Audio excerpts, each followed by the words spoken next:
Oui, Maghrebi, salam alaikum. Alaikum salam.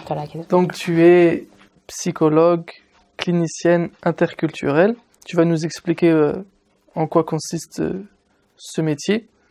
Merci de m'accueillir dans ton cabinet. Aujourd'hui, je ne suis pas devant toi en tant que patient pour que tu m'écoutes, mais plutôt le contraire.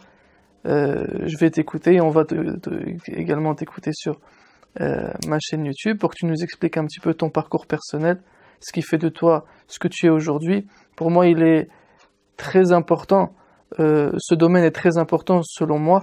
On a beaucoup d'imams, etc., qui ne sont pas forcément formés dans la psychologie, alors que pour moi, les deux sont liés. Hein. Pour moi, un imam ne peut pas être complètement incompétent dans ce domaine-là. Donc pour moi, c'est un domaine religieux, qui fait partie de notre religion en tout cas. Et c'est pour cela ma démarche de venir vers toi pour t'interviewer. J'ai commencé depuis quelque temps une série d'interviews où j'ai commencé par interviewer des prédicateurs, des savants de notre communauté, mais il était pour moi important de m'ouvrir à d'autres horizons, d'autres corps de métier qui sont très très importants, surtout à notre époque.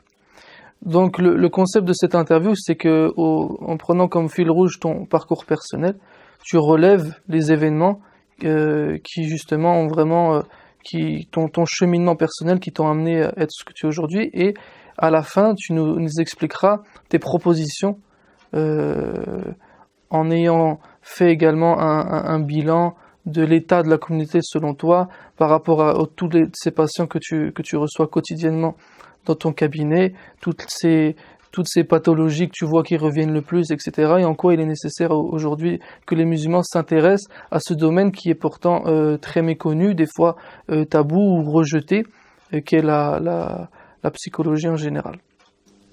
Salam alaikum wa rahmatullahi wa barakatuh. D'abord, avant de commencer, merci pour cette invitation. Je suis touchée et honorée par votre demande, même si en réalité, moi, je crois que le plus important, au-delà du fait de parler de moi ou de mon parcours, je pense vraiment que cette vidéo va servir la cause en fait de la psychologie auprès de notre communauté, parce que je crois qu'il est indispensable aujourd'hui, et je parlerai du constat que je fais, il est indispensable aujourd'hui de s'ouvrir à ce domaine, parce que malheureusement beaucoup de personnes confondent psychologie et croyance. Alors la psychologie, ce n'est pas une religion, ce n'est pas une croyance, c'est une science. J'ai beaucoup de personnes qui me disent qu'on ne croit pas à la psychologie. Donc voilà, j'espère avoir l'occasion aujourd'hui de pouvoir éclairer un petit peu ce qu'il en est par rapport à la psychologie. Donc moi je suis psychologue clinicienne interculturelle depuis 10 ans. Je me suis spécialisée dans la question de l'interculturalité. J'expliquerai là aussi, je pense, pourquoi cette spécialisation. Alors, ce qui a fait qu'un jour j'ai décidé d'être psychologue, en fait, c'est un petit peu par hasard. Lorsque j'étais petite, je rêvais d'être archéologue, sauf que ce n'était pas un métier qui collait avec les attentes de mes parents, ou en tout cas de ce qu'on imaginait de la vie d'une musulmane. C'est-à-dire que c'est un métier où on est censé être plutôt mobile, on n'est pas censé être sédentaire. C'est difficilement c'est difficile, voilà, de faire coïncider sa vie de femme, de musulmane ou de mère avec ce métier. Mais moi, j'ai toujours été passionnée par le fait de voir au-delà des apparences, de fouiller, de regarder au-delà de ce qui peut être dit. Et donc, un jour par hasard, parce que voilà, justement, j'aimais aller vers les vieilles choses, j'aimais découvrir les vieux objets. J'ai été dans une brocante et donc par hasard, je suis tombée sur un livre de Freud. Et j'ai été complètement bouleversée, chamboulée en fait par cette lecture. J'avais 12 ans, donc j'avais pas forcément accès à la compréhension de ces textes, mais j'avais été complètement déboussolée par le fait qu'une personne, c'est la première fois de ma vie que j'entendais parler de ça, qu'une personne pouvait expliquer, en fait, pouvait lire dans l'esprit dans ce que moi j'avais compris, lire dans l'esprit d'une personne et s'intéresser en fait à ce qui se passait à l'intérieur de notre cerveau en fait. Et donc, j'ai été gratter un peu plus loin. Et donc, du haut de mes 12 ans, j'ai découvert Françoise Dolto. Alors là, Françoise Dolto, elle a été vraiment ma révélation. J'ai su que je voulais être psychologue en la lisant parce que toutes ces paroles, donc j'avais lu La cause des adolescents, toutes ces paroles faisaient vraiment écho en moi. J'étais scotchée devant sa capacité en fait à dire à ma place ce que je ressentais. C'était la première fois qu'une personne, même si c'était une psychologue, même si c'était un livre, qu'une personne collait autant avec ma réalité intérieure. J'ai pas grandi dans un contexte familial, environnemental en tout cas, où on met en avant, où on s'intéresse aux sentiments, aux émotions des autres. Et moi, j'avais pas le sentiment, en tout cas, qu'on s'intéressait à ce que je pouvais ressentir. Et donc, le fait de la lire, je me suis dit non, voilà, c'est sûr, moi, c'est ça que je veux faire. Je veux faire comme elle. Je veux comprendre ce qui se passe dans le cœur des personnes. Je veux comprendre ce qui se passe à l'intérieur des gens et je veux les aider. Comme elle m'a aidée avec ses mots. Comme je vous dis, j'étais une jeune adolescente. Je me suis dit qu'il fallait que je fasse ce métier. Et donc, je me suis dès 12 ans, voilà, c'était une vocation, je me suis orientée très tôt vers la psychologie, j'ai commencé à multiplier mes lectures et c'était une évidence, à la sortie de mon bac, c'était une évidence que je ferais des études de psychologie. Donc j'ai entamé mes études, par contre, là encore, c'est un peu le hasard, mais en fait, ça n'existe pas le hasard, tout est par Allah subhanahu wa ta'ala. Je crois que c'était tout, et c'est après coup que j'ai compris en fait la raison de cet enchaînement de circonstances. Arrivé à mon master 2, donc j'ai eu mon master 1 de psychologie clinique, et arrivé au master 1, tous les étudiants en psychologie savent que on doit postuler dans énormément d'universités pour espérer être pris en master 2, parce que c'est une sélection en fait. On dépose un dossier dans lequel on met tout notre parcours universitaire, nos stages, et on attend avec parfois désespoir, même si on n'est pas censé désespérer en tant que croyant, on attend un peu avec désespoir d'être accepté par une université. Juste pour avoir un ordre d'idée, chaque université donne 200 dossiers et ils ne retiennent que 20 étudiants en master 2. Donc il y a une sélection qui est drastique. Donc déjà le jour où on distribue les dossiers, on est des milliers à attendre d'avoir un dossier. Et voilà, et j'ai postulé une première année. Je n'ai pas été prise. Ça a été très difficile pour moi de supporter cet échec parce que jusqu'à présent, tout au cours de mes études, j'avais jamais redoublé. Et donc j'ai profité de cette année en fait pour me faire ma spécialisation qui a été. J'ai fait un DESU en toxicomanie, donc un diplôme d'études supérieures universitaires en toxicomanie. Je me suis spécialisée dans la prise en charge des dépendances. J'ai également cumulé un master 1. J'ai rajouté un autre master. J'ai fait un master 1 de psychologie de l'enfant. Et j'ai tenté l'année d'après de nouveau d'être prise en master 2. C'est pareil, j'ai postulé dans toutes les universités de France. Et ça, c'était vraiment important que je puisse en parler parce que pour moi, c'est le signe de. Enfin, on est une Oumma. Qu'on le veuille ou non, même si on a énormément de détracteurs, même si énormément de personnes ne croient plus en la cohésion de notre communauté, moi je trouve que c'est important de dire ce que je vais vous dire aujourd'hui. J'ai postulé donc dans énormément d'universités et j'ai été retenue dans une université qui est l'université de Paris 13. J'ai postulé pour un master 2 de psychologie clinique classique en fait. Et une prof, une directrice du FR, Madame Fatiha Choukri, je donne son nom parce que elle a été décorée il n'y a pas très longtemps par la Légion d'honneur. C'est une femme qui pour moi est admirable. Fatiha Choukri est tombée sur mon dossier alors que je ne cherchais pas spécialement elle était directrice du UFR de psychologie clinique interculturelle. Donc je cherchais pas spécialement à aller vers ça, je ne connaissais même pas. Et en fait, quand elle a lu mon dossier, c'est après qu'elle me l'a dit, hein, bien sûr que sur le moment j'ai pas été au courant, c'est quand j'ai commencé mon master 2 que j'ai compris. Quand elle a lu mon dossier, elle a voulu privilégier, et je ne remercierai jamais assez, dans ce champ de la psychologie, des personnes aussi d'origine maghrébine. Parce que ce qu'il faut savoir, hein, en gros, c'est que en dernière année de master 1, de master 2, c'est pas pour se victimiser, c'est vraiment pas pour dresser un tableau noir hein, du monde universitaire, mais en tout cas en master 2 de psychologie, on est 1 ou 2 maghrébins. Alors des femmes voilées, ça n'existe même pas. Faut même pas y penser. Ce n'est pas accessible, tout simplement parce que la psychologie, c'est un courant scientifique qui n'est pas censé être dans du prosélytisme. On n'est pas censé afficher ses convictions religieuses. On n'est pas censé dire des choses de notre intime. Donc une femme voilée, vous vous doutez bien que c'est complètement en opposition avec ce que revendique la psychologie, qui est très imprégnée de la psychanalyse là pour le coup et qui est très imprégnée de la pensée freudienne. Est-ce qu'aujourd'hui déjà il y a beaucoup de femmes voilées ou musulmanes qui postulent pour ces études? Alors moi je prends énormément de stagiaires, il y a énormément de femmes musulmanes pratiquantes et voilées qui font des études de psychologie, mais faire des études de première année jusqu'à Master 1, ça va, tout le monde peut le faire en réalité. On vous ferme pas les portes. C'est vraiment arriver en Master 2. Parce que vous ne pouvez pas être psychologue, vous ne pouvez pas exercer la fonction de psychologue sans avoir le Master 2. C'est un titre professionnel qui est protégé par la loi. On ne peut pas se revendiquer psychologue si on n'est pas diplômé. Donc on vous laisse aller jusqu'au Master 1, sauf que après pour accéder au Master 2, c'est une sélection. Donc on vous connaît, on sait qui vous êtes. Les enseignants, les directeurs du FR, quand ils décident de valider, de vous prendre dans leur master, ils savent très bien qui vous êtes. Et des portes se ferment, clairement. Et donc j'en reviens juste à cette femme qui m'a dit après coup, c'est parce que tu es maghrébine, c'est parce que tu es musulmane que je t'ai prise. Parce que si je ne le fais pas, ça ne sera pas fait. Et elle a été d'une bienveillance juste incroyable. Donc moi devant mon Seigneur, je lui suis complètement reconnaissante et je la remercie. Et voilà, et c'est à ce moment-là que j'ai découvert ce que c'était que la psychologie clinique interculturelle.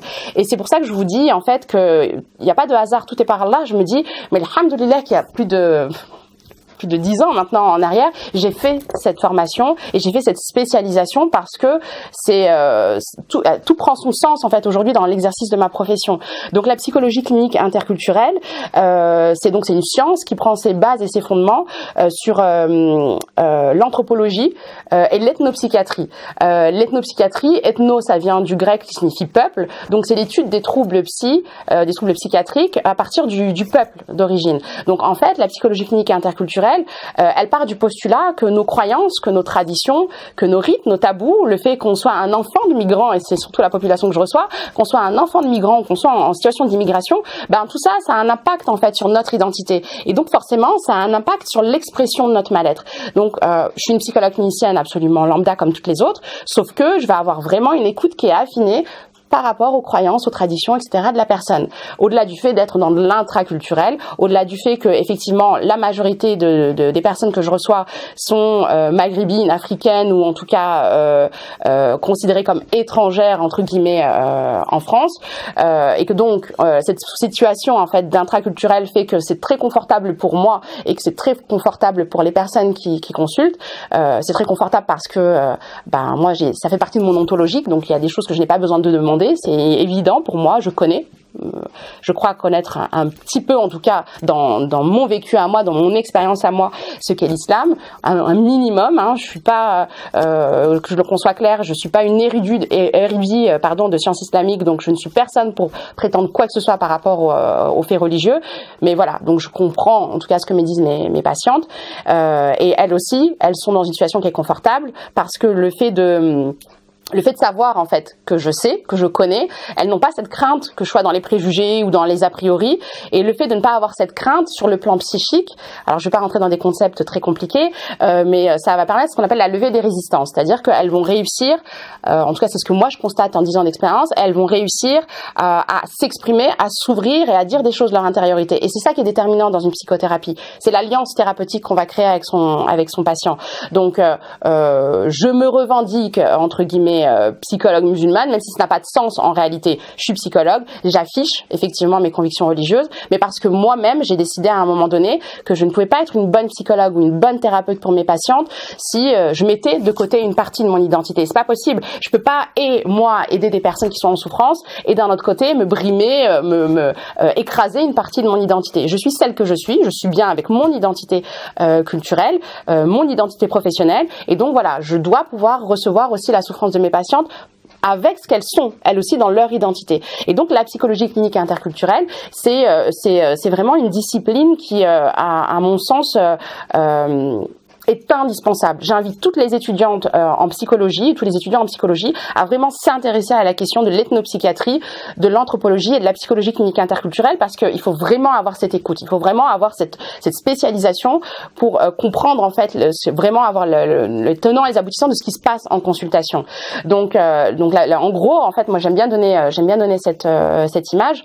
En gros, il faut imaginer, alors oui, avant même de vous donner cet exemple, ce qu'on sait nous avec la psychologie clinique interculturelle et avec l'anthropologie en tout cas et l'ethnopsychiatrie, c'est qu'il y a un universel du fonctionnement psychique. C'est-à-dire qu'on a tous, donc je vais pas aller trop loin dans les concepts là encore, on a tous un conscient, un inconscient et un préconscient. Avec Freud, même si moi je suis pas du tout freudienne, je ne suis que dans ma lecture du fonctionnement psychique. Avec Freud, on sait que notre esprit est constitué de différentes instances. Alors il faut bien comprendre que l'esprit humain tombe malade exactement comme le corps. Il n'y a pas de contradiction avec le fait d'être croyant, d'être musulman et d'avoir conscience que notre esprit tombe malade. Oui, notre esprit tombe malade. Et d'ailleurs, les maladies de l'esprit sont souvent la cause des maladies du corps et sont en général plus fréquentes que celles des maladies du corps. Plus qu'être la cause, elles sont en interaction. Il y a une interaction constante entre notre esprit et notre soma et notre corps. Effectivement, et ça c'est vraiment typique de notre communauté. Moi c'est ce que je constate. Malheureusement c'est pas pour stigmatiser. Beaucoup de patientes, et j'ai déjà fait des vidéos là-dessus, beaucoup de personnes présentent ce qu'on appelle une alexithymie. L'alexithymie, c'est une difficulté à identifier ses émotions, à les analyser, à les verbaliser. On sait que les personnes qui sont alexithymiques, c'est des personnes qui auront tendance plus facilement à psychosomatiser, c'est-à-dire que leur corps va dire à leur place leur souffrance psychique. C'est-à-dire qu'au lieu de mettre des mots MOTS sur leurs mots MAUX, c'est leur corps en fait qui va venir dire leur souffrance. Et donc l'alexithymie, nous on sait que c'est quelque chose que l'on retrouve chez des personnes qui n'ont pas grandi dans un contexte familial, et c'est vraiment familial parce que c'est là où on apprend à communiquer. Elles n'ont pas grandi dans un contexte où les parents, ou en tout cas l'entourage, ou le groupe social en général, va valoriser en fait l'expression de notre intériorité. En gros, c'est un peu, moi je suis en train de pleurer et mes parents vont me dire non mais qu'est-ce que t'as, vas-y, va dans ta chambre, arrête de me casser la tête. Non, c'est prendre l'enfant, c'est lui dire qu'est-ce que tu as, qu'est-ce que tu ressens, mettre des mots à sa place, à lui, sur ce qu'il ressent. Tu es triste, tu es en colère, ah bah oui, ton copain, ta copine, t'as fait ça, c'est normal. Voilà, c'est mettre des mots sur son monde intérieur. Si les parents ne mettent pas de mots sur le monde intérieur de leurs enfants, forcément ils ne vont pas apprendre à le faire, et ça va devenir potentiellement des alexithymiques qui potentiellement vont parce que l'esprit il est dans une recherche constante de ce qu'on appelle l'homéostasie, c'est-à-dire une recherche d'équilibre. L'esprit va faire qu'on va refouler en fait en soi ces émotions, qu'on va les garder, qu'on va les contenir dans ce qu'on appelle je suis obligée, ce qu'on appelle l'inconscient. Sauf qu'à un moment donné, notre inconscient c'est une cocotte minute, il faut que ça sorte. Le symptôme, c'est ce qui va faire que ça va ressortir en fait. Et donc les personnes qui sont alexithymiques, elles auront plutôt tendance en fait à se déconnecter de leur monde intérieur, et elles seront dans une expression de leur mal-être à travers leur corps. C'est ce qu'on retrouve chez les personnes qui présentent des ulcères, des personnes qui ont des algies, qui ont des douleurs qui ont des céphalées, qui ont des symptômes qui n'ont pas d'étiologie organique, c'est-à-dire dont la cause n'est pas sur le plan physique, médical en fait. Donc tout ça pour en revenir au fait que effectivement, moi ce que j'ai constaté, c'est que dans notre communauté, on ne valorisait pas suffisamment la parole, ou en tout cas, on ne s'intéressait pas spécialement au fonctionnement psychique des personnes, et donc nos parents, nos arrière-grands-parents, je veux vraiment pas stigmatiser, mais c'est ça, tu vis, tu manges, tu pratiques, t'es en bonne santé, tu travailles. Pourquoi tu te casses la tête? Avance. T'es pas bien? Prie. Oui, d'accord, mais il y a un monde. Il y a un autre monde dont on n'a pas conscience, qui est en nous. On a un invisible en nous-mêmes. On n'en a pas conscience. Et justement, la psychologie clinique et interculturelle, pour revenir à ça, elle m'a été d'une grande aide dans la compréhension des personnes arabo-berbéro-musulmanes et africaines même en général, parce que articule en fait le fait culturel avec le psychisme humain. Donc on a tous, comme je le disais, le même fonctionnement, c'est universel. On est tous à pied d'égalité sur le plan psychique. On a tous le même fonctionnement psychique, sauf que l'expression de ce fonctionnement psychique ne va pas être le même. Donc je reviens à l'exemple que je voulais donner tout à l'heure. Il faut imaginer que notre esprit, c'est une maison. On a tous dans une maison un salon, une cuisine, une salle de bain, voilà. Sauf que la décoration, l'agencement des meubles de notre maison ne va pas exactement être le même. Il faut se dire que l'état de la maison, si les murs sont délabrés ou au contraire s'ils sont solides, voilà, ça c'est notre force psychique, c'est l'état de notre psychisme. Le contenu, les objets qui sont dans la maison, c'est notre histoire. C'est nos expériences. Donc, bien sûr que ça change d'une personne à l'autre. Et la décoration, ça c'est la culture, c'est nos croyances, c'est nos traditions. Donc on est exactement tous pareils sur le plan de notre fonctionnement. Donc n'importe qui peut être pris en charge sur le plan psychologique.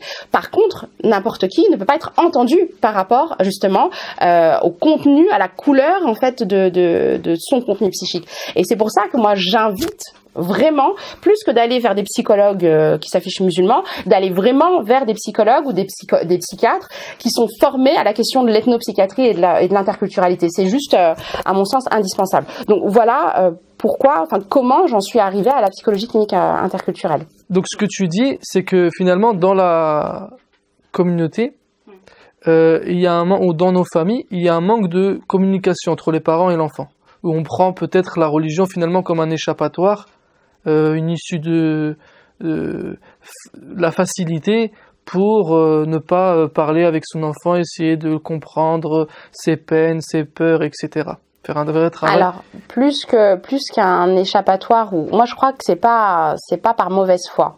C'est pas par ignorance. Voilà, je pense que effectivement, c'est un manque de sensibilisation. Je pense que nos parents, des générations qui nous ont précédés, n'ont pas spécialement accordé de crédit à la psychologie. Alors, on reviendra sur ça.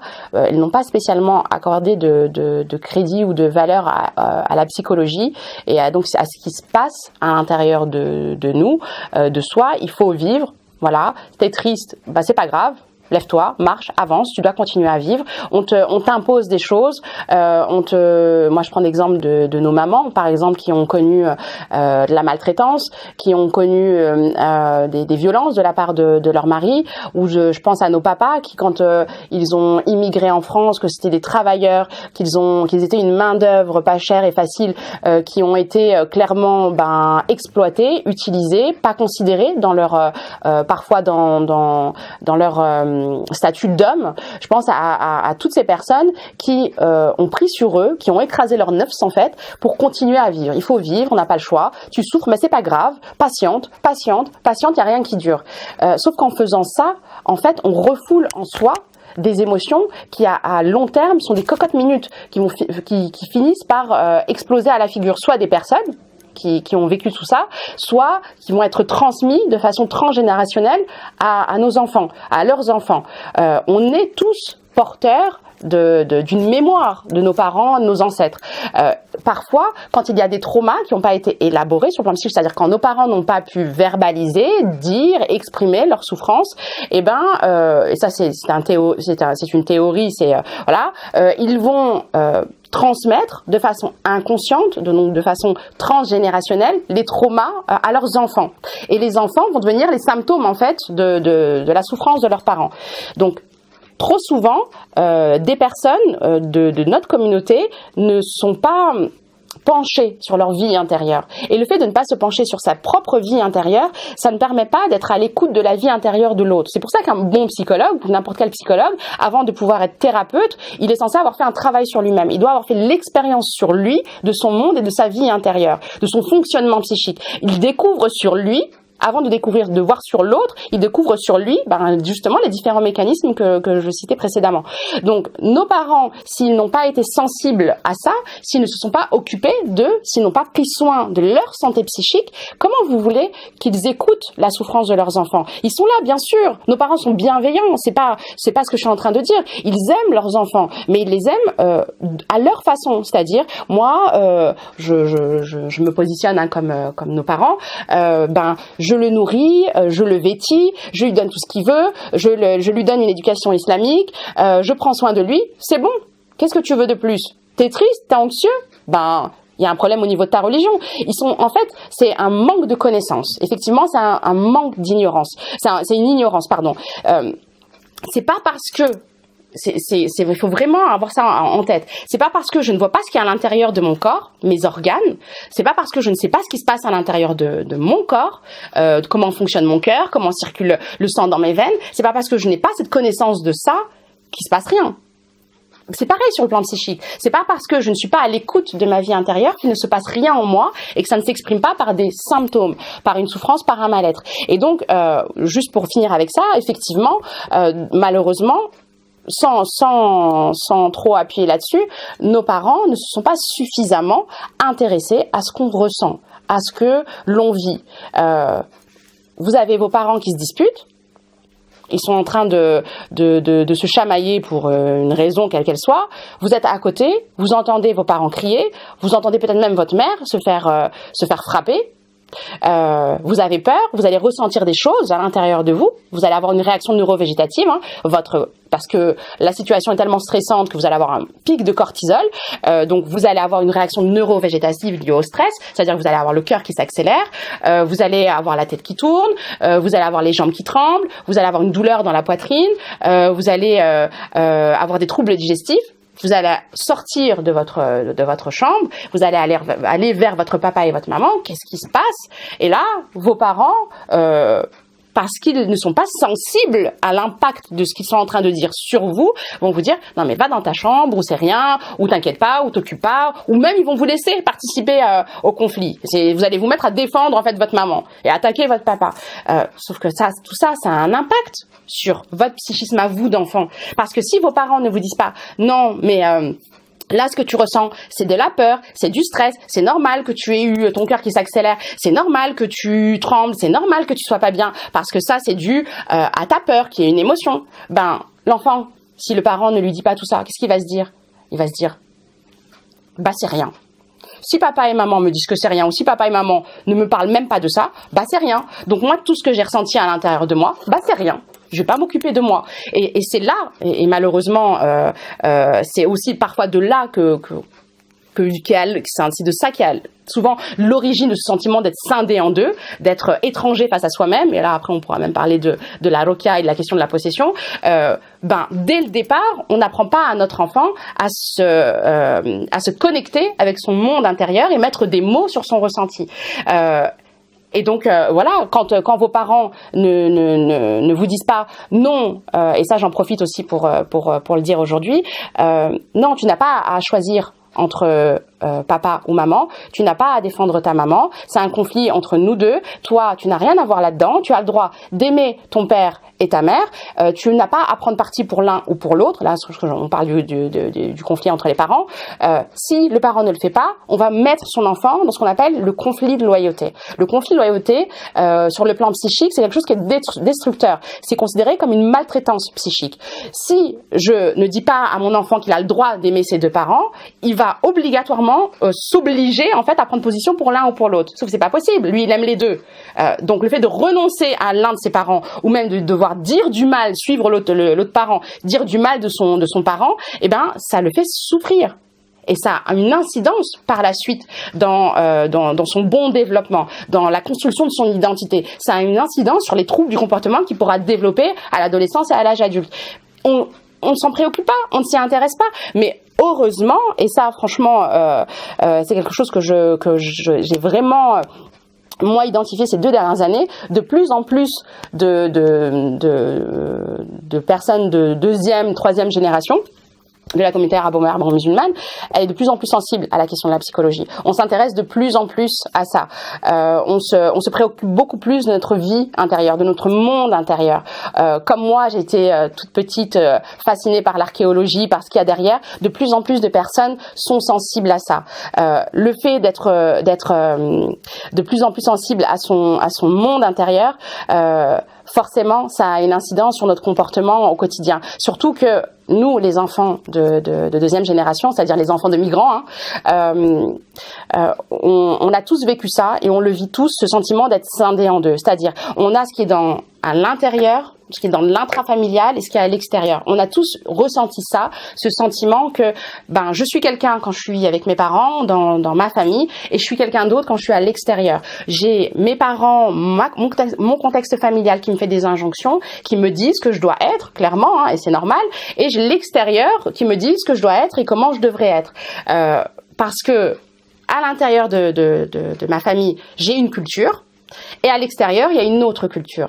En fait, la culture, c'est un ensemble de comportements, de traditions, de savoirs que on transmet dans un groupe social donné. À l'intérieur de ma famille, avec mes parents, ma famille même élargie, on me transmet une culture, un ensemble de comportements, de savoir-être et de savoir-faire. Souvent en lien avec ma religion, forcément. C'est pas toujours en adéquation avec ce que ma culture extérieure me transmet. On n'est pas dans un pays où on valorise, je crois pas, en tout cas, l'islam. Voilà. Dans notre lecture du monde, sur le plan cognitif, la façon dont on va interpréter le monde, il y a vraiment un grand écart avec ce qu'on nous enseigne nous. Donc, on va grandir avec ce sentiment qu'on est double. Parce que la culture, c'est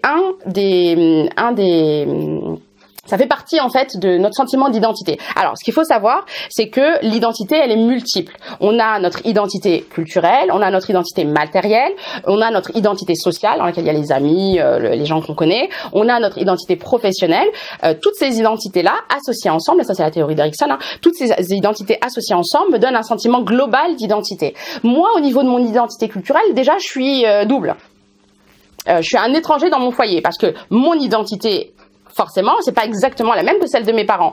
Et mon identité à l'extérieur, c'est pas exactement la même que celle de mes pères, celle des personnes que je côtoie. Donc, mon sentiment d'identité globale, il est plus ou moins déstabilisé. Ça peut générer des troubles du sentiment d'identité. Et ça génère forcément des troubles au niveau comportemental.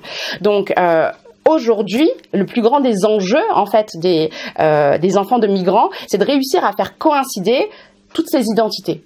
On est des êtres pluriels. On doit pouvoir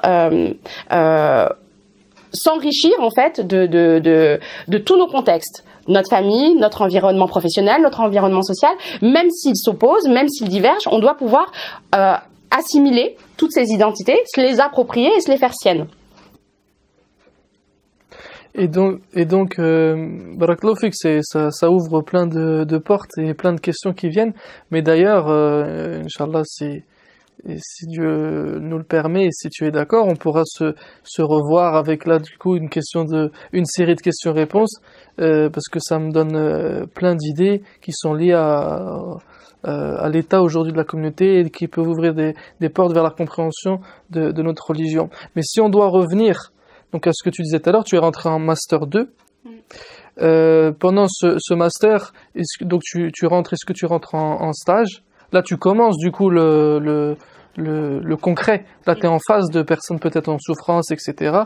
Non, c'est déjà avant. C'est toi qui va nous l'expliquer, mais comment ça se passe à ce moment-là? Ensuite, tu deviens praticienne, professionnelle. Comment ça se passe? Qu'est-ce que tu apprends? Qu'est-ce que tu découvres? D'accord. Alors, par rapport au stage, non, j'ai commencé j'ai fait un premier stage en licence. À l'époque, on appelait ça la troisième année, on appelait ça la licence. Maintenant, c'est licence 1, c'est L1, L2, L3. Moi, à mon époque, c'était la licence, ensuite la maîtrise, ensuite les deux SS. Enfin bref, donc moi déjà dès ma troisième année, j'ai dû faire un stage.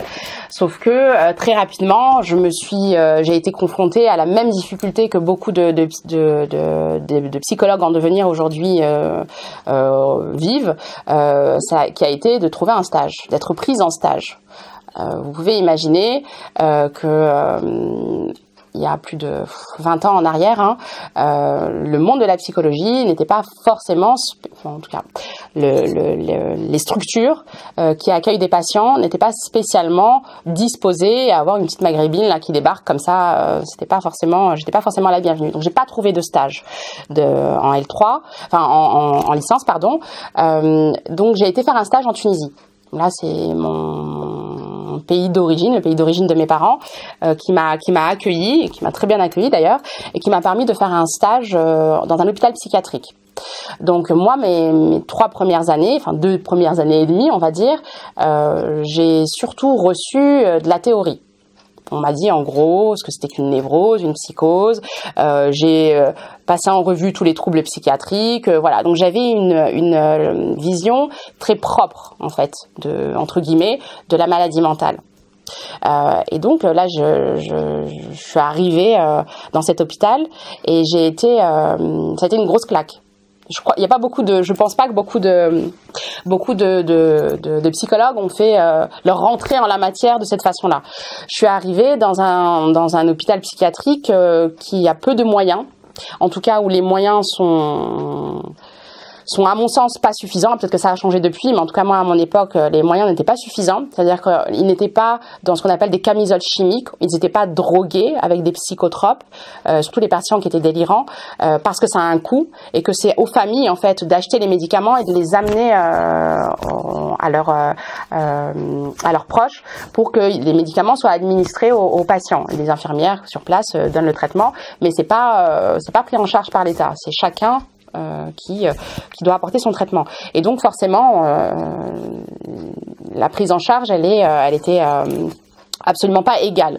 Donc des patients qui sont délirants ou qui ont même à ce moment-là qui avaient des hallucinations ne sont pas, comme je l'ai dit, prise en charge par une camisole chimique.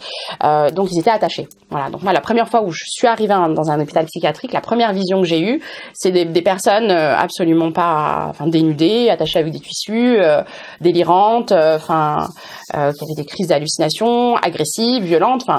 Je me suis dit non, c'est vraiment ça que je veux faire et je pouvais pas refuser parce que de toute façon, j'ai mobilisé énormément de personnes pour avoir ce stage.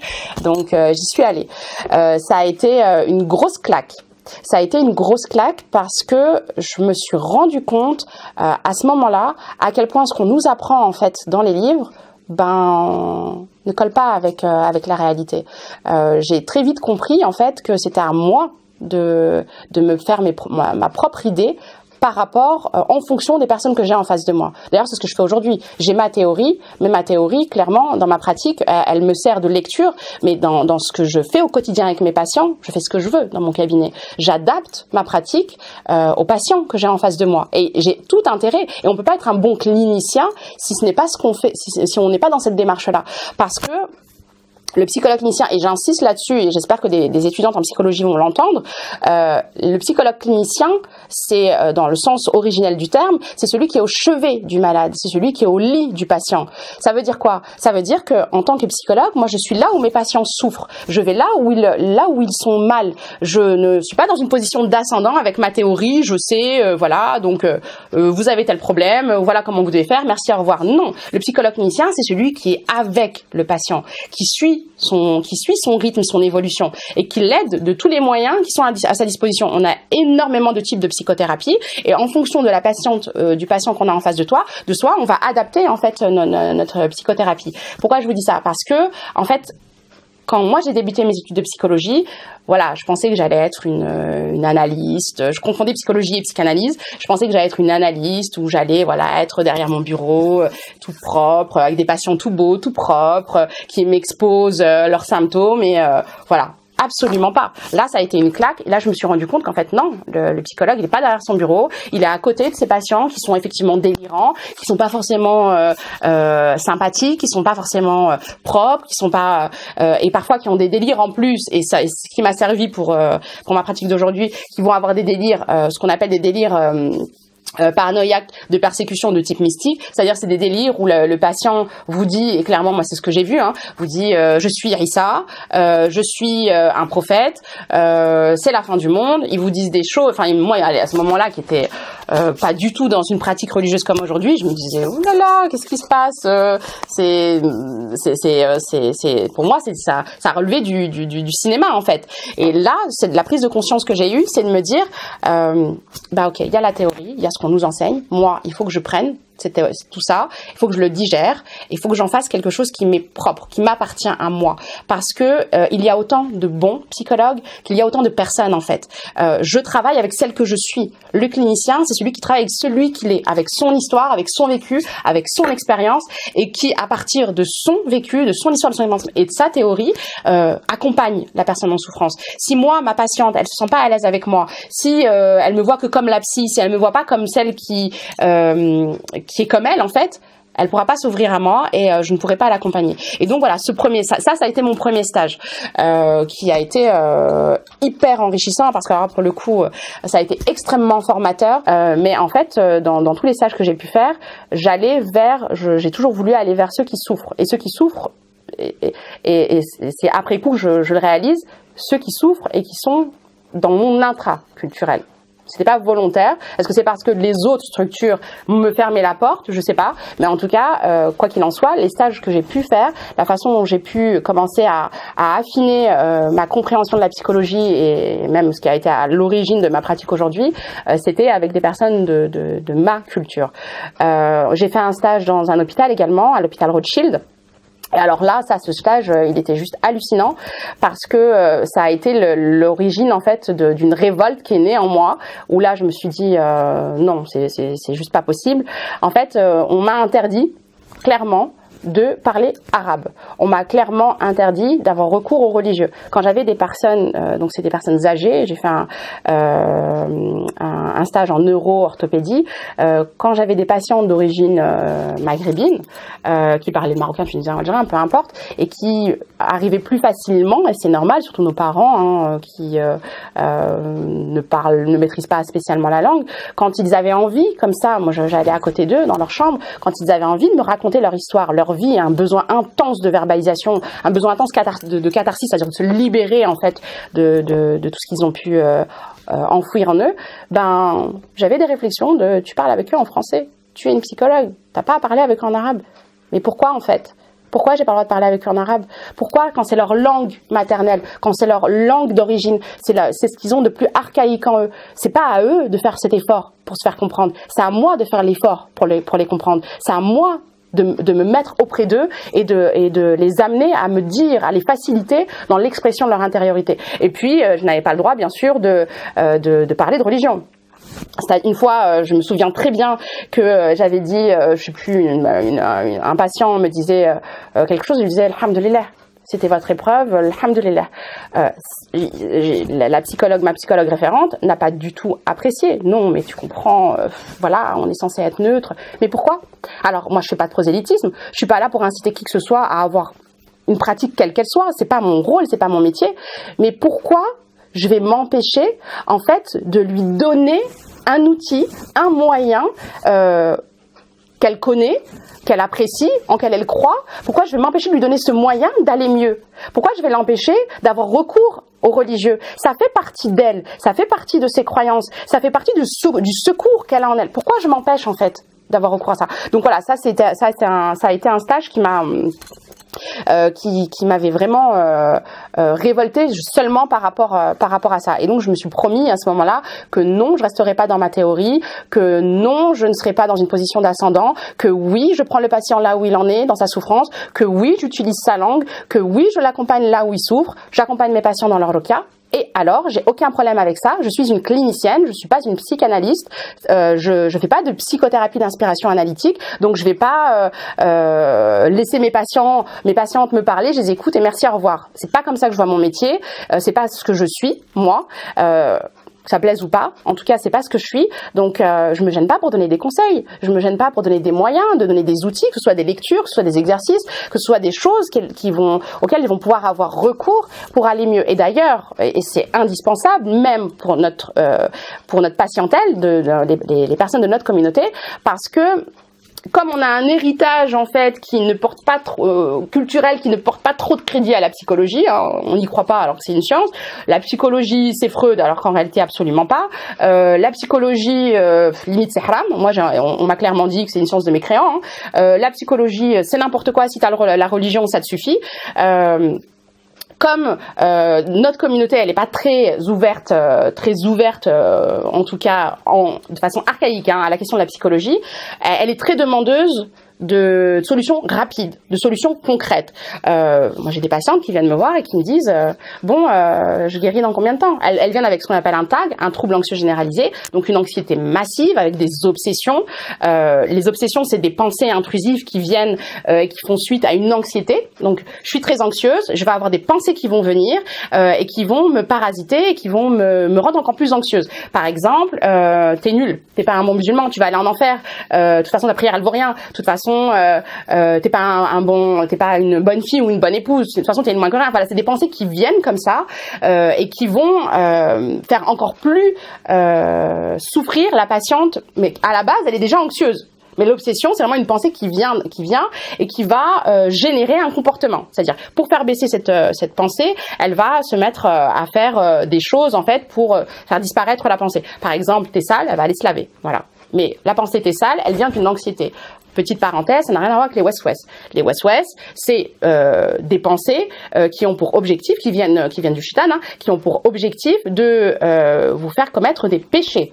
Les ruminations et les pensées intrusives n'ont rien à voir en fait avec l'objectif. C'est pas, ça vous pousse pas à faire le mal. C'est juste des pensées qui viennent vous dire que vous ne valez rien, que vous n'êtes rien, que vous n'avez aucune valeur, que vous êtes foutu, qu'il vaut mieux se suicider. Voilà, c'est pas exactement la même chose que des West-West.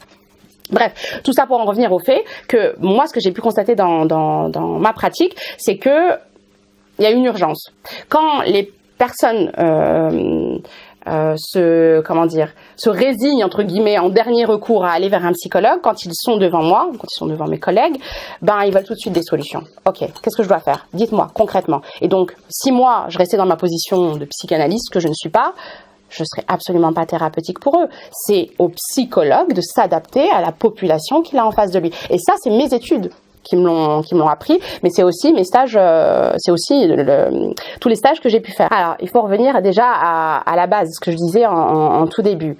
Notre communauté, malheureusement, parce que on a un problème de communication intergénérationnelle, parce que trop souvent, malheureusement, c'est un fait, c'est une réalité, nos parents n'ont pas porté de crédit à la psychologie, ils n'ont pas accordé de valeur au monde, à leur propre monde intérieur à eux, à leur propre intériorité, et ils n'ont pas accordé donc forcément de fait de crédit et de valeur à l'intériorité de leurs enfants. Ils ne leur ont pas appris à se pencher sur leur vie intérieure. Très souvent, malheureusement, on n'a pas grandi avec cette idée que on peut avoir des émotions. On n'est même pas capable de dire les émotions existantes. On n'a pas cette capacité de se distancier par rapport à ce qu'on va vivre. On va pas analyser l'enchaînement des événements qui nous ont amenés à ressentir telle ou telle émotion. Donc en gros, on va pas être en connexion avec notre interne qui nous paraît étrange. Dès cet instant-là, dès l'instant où on n'est pas en connexion avec notre intériorité, comme je le disais, on va avoir tendance à être dans les actes, dans le faire. Je m'intéresse pas à celle que je suis intérieurement. D'ailleurs, qui je suis, j'en sais rien. Moi, on m'a pas fait grandir en me disant tu dois savoir qui tu es, tu dois connaître tes qualités, tu dois développer tes qualités, tu dois connaître aussi tes fragilités, faire en sorte de pallier tes fragilités. Bref, faire un jihad al-nafs au quotidien. Moi, j'ai pas, quand je dis moi, c'est en général. J'ai pas grandi avec ça, donc mon monde intérieur, je m'en préoccupe pas. Je vais commencer à croire, je vais commencer à penser que être un bon croyant, être un bon musulman, c'est les actes. Bah oui. Puisque moi, j'ai grandi dans un contexte où ce qui fait qu'on est quelqu'un de bien, c'est les actes, bah moi, je vais valoriser les actes. Mes parents, ce sont de bons parents parce qu'ils m'ont nourri, ils m'ont rempli le frigo, ils m'ont vêti, etc. Je cherche pas à savoir s'ils ont été des bons parents parce qu'ils se sont aimés, parce que ils m'ont porté ils se sont intéressés à moi, ils m'ont accordé du temps, ils ont parlé avec moi, ils ont communiqué avec moi. Bref, j'ai existé psychiquement en eux, ça m'intéresse pas. Moi, mes parents sont de bons parents parce qu'ils ont fait. Ok, donc moi je considère que pour être une bonne personne, je dois faire. En tout cas, moi, ma génération à moi, j'ai presque 40 ans, ma génération à moi, on a eu un gros retour vers le religieux. On vivait sans se préoccuper de l'islam, on vivait avec la tradition, ce que nos parents nous ont transmis. Ouais, fais la prière, c'est bien, il faut pas parler aux garçons, il y a bien sûr qu'il y a des choses qu'on ne devait pas faire, faut pas manger de porc, voilà. L'alcool c'est interdit, mais tout ça c'est des actes en fait. Qui aujourd'hui, et c'est très rare, et on le voit, moi je le vois en consultation dans la pratique de mes patientes aujourd'hui, je le sais, dès que je les vois, je sais qu'elles ont eu vraiment une éducation religieuse. Très rares sont les personnes aujourd'hui qui, quand ils étaient petites, ont eu une véritable éducation islamique. Qui est ton Seigneur ? Pourquoi il nous aime? Pourquoi tu l'aimes? Quelle place il occupe dans ta vie? Pourquoi c'est important de penser à lui? En quoi le Coran c'est ton guide? En quoi notre prophète, c'est notre modèle? Non.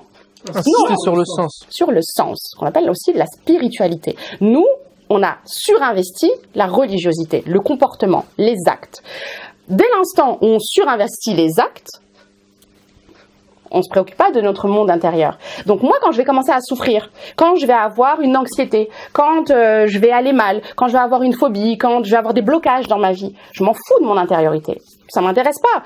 Si je vais pas bien, c'est parce que les actes ne collent pas. C'est que je ne fais pas bien les choses. Et je vais me mettre à culpabiliser. Et je vais me mettre à culpabiliser et à me dire, que je suis nulle. Et que si finalement je n'y arrive pas, c'est parce que c'est ma faute, je ne fais pas bien les choses. Mais je passe à côté de la vraie raison en fait, le vrai problème qui est je ne me préoccupe pas de moi-même. Et je le dis à chaque fois, moi je le dis tout le temps, vous êtes votre propre MN, vous allez rendre des comptes, pas seulement sur la façon dont vous avez pris soin de vous physiquement, pas seulement sur vos actes d'adoration, vous allez aussi rendre des comptes sur la façon dont vous avez pris soin de vous. Ce n'est pas pour rien que l'islam, c'est bien sûr des actes d'adoration, mais c'est aussi le comportement. Comment moi je peux avoir un bon comportement avec les autres? Comment je peux aimer les autres si je ne m'aime pas? Comment je peux être bienveillante, patiente, compréhensive? Comment je peux pardonner à l'autre si je suis un ennemi pour moi-même au quotidien? Je me fais la guerre moi-même au quotidien parce que je ne me prends pas soin de moi. Comment? C'est pas possible.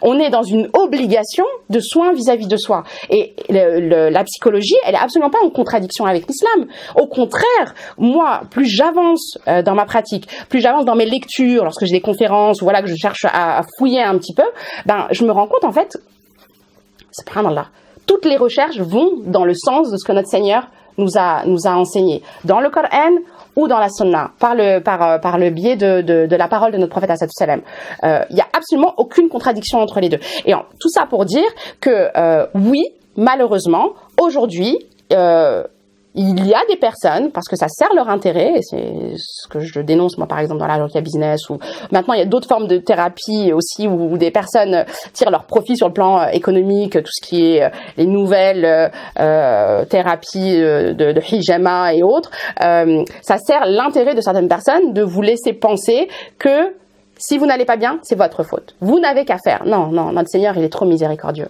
Il est trop miséricordieux envers nous.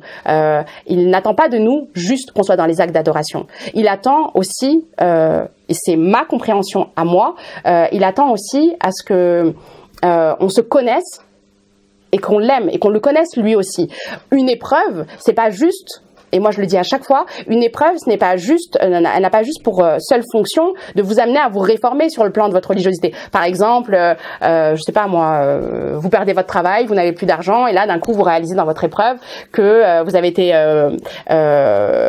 vous n'avez pas fait régulièrement vos prières comme il faut, que vous avez été un petit peu laxiste par rapport à certains actes d'adoration, ou alors que sur le plan de votre comportement, finalement, vous n'étiez pas très sympathique avec votre voisine, que vous n'étiez pas très gentil avec votre maman. Là, d'un coup, dans l'épreuve, comme on souffre, on se dit, qu'est-ce qui va pas dans ma vie?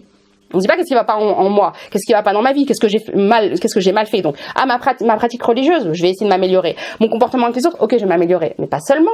En fait, l'épreuve, elle a aussi pour fonction de se remettre en question, de comprendre qui on est. Qu'est-ce qui nous a amené à avoir tel ou tel comportement, à se réformer sur le plan psychique. Et c'est en ça, moi, à chaque fois que je dis que c'est un jihad al-nafs. On doit faire un travail sur soi. Pourquoi? Parce que moi, mon Seigneur, quand il m'éprouve, moi, mon Seigneur, quand il me demande des choses, mais c'est pour mon bien, en fait. C'est pour mon bien. Mon Seigneur, il n'a pas besoin de ma prière. Mon Seigneur, il n'a pas besoin que je sois toute la journée à la mosquée. Mon Seigneur, il n'a pas besoin que je dilapide mon argent. Il n'a pas besoin de mon jeûne. Moi, mon Seigneur, ce qu'il attend de moi, c'est que je me réforme. Pour me réformer, je dois me connaître. Et si je me réforme, si je comprends le sens, en fait, pourquoi mon Seigneur il me fait vivre tout ça, ben, je vais l'aimer. Parce que en réalité, tout ce que je vis, tout ce que je ressens au quotidien, toutes mes difficultés, elles n'ont pour seule et unique fonction que de me faire prendre conscience à quel point mon Seigneur me regarde et à quel point il m'aime.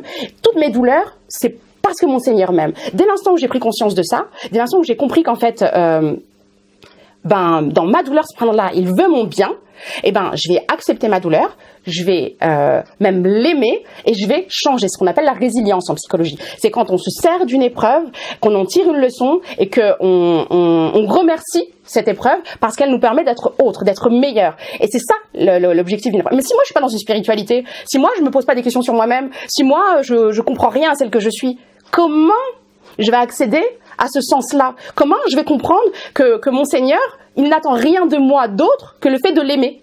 Comment? Il n'y a aucun de nous, et pardon, et ça c'est seulement ma lecture, et je suis pas une femme de science religieuse, c'est ma lecture que je vous donne. Notre Seigneur, il ne nous fait pas rentrer au paradis pour nos actes. Il n'a pas besoin. Moi, c'est ma lecture. Il n'a pas besoin de notre prière, il n'a pas besoin. Bien sûr qu'on a des choses auxquelles on doit se soumettre, ça c'est une obligation, on ne revient pas là-dessus sur les obligations religieuses, mais il n'a pas besoin de tous mes actes d'adoration. Je ne vais pas rentrer par mes œuvres. Les compagnons ont interrogé notre prophète sallam là-dessus, et il leur a dit, aucun de vous ne rentrera au paradis par vos œuvres, par ses œuvres. Ils lui ont dit, pas même toi, ya Rasulallah, pas même moi. Ben alors par quoi on rentre en fait au paradis? Qu'est-ce qui va nous faire rentrer au paradis? Qu'est-ce qui nous fait rentrer au paradis? Mais la miséricorde de notre Seigneur. C'est quoi la miséricorde de mon Seigneur? Moi, je suis une maman. Mon enfant, il fait des bêtises. Il me rend dingue. Sauf que moi, mon enfant, habituellement, au quotidien, je le vois, il fait des efforts. Il fait des efforts, il comprend quand je lui parle, il se remet en question, il essaye de changer, il essaye de me plaire. Mon enfant, il fait une bêtise, je vais être miséricordieuse vis-à-vis de lui. Je vais lui pardonner parce que je l'aime, parce que je vois bien les efforts qu'il fait, je sais qui il est et surtout il comprend en fait. Il se remet en question et il change son comportement.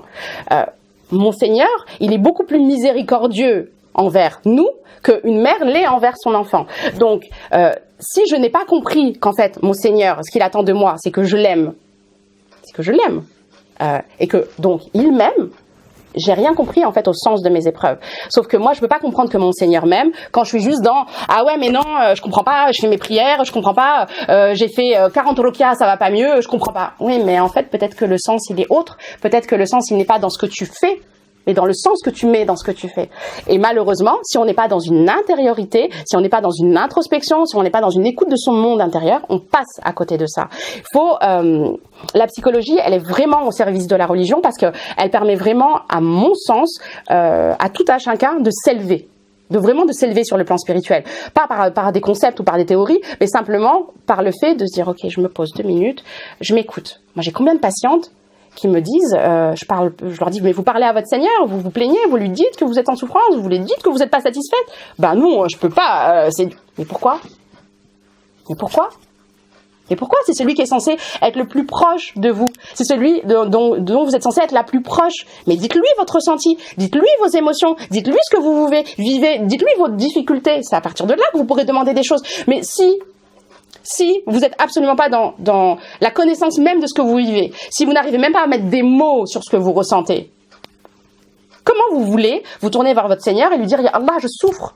Ya Allah, j'ai mal. Ya Allah, ça c'est trop difficile pour moi. Donne-moi telle ou telle chose. Comment je vais pouvoir demander à mon Seigneur ce qui est bon pour moi si je ne sais même pas qui je suis? La psychologie aujourd'hui, elle doit vous aider à faire ce travail. C'est pas une substitution à la religion, c'est pas ça. C'est un outil, c'est un moyen, à mon sens, qui sert en réalité l'islam. Pas dans un objectif de propagande ou comme je disais, de prosélytisme, mais simplement d'être bien avec soi-même. Si moi je suis bien si je suis en paix avec moi, dans la compréhension de celle que je suis, au niveau de ma personnalité par exemple, si je suis en compréhension avec celle que je suis, mais je vais donner le meilleur de moi-même pour mon Seigneur.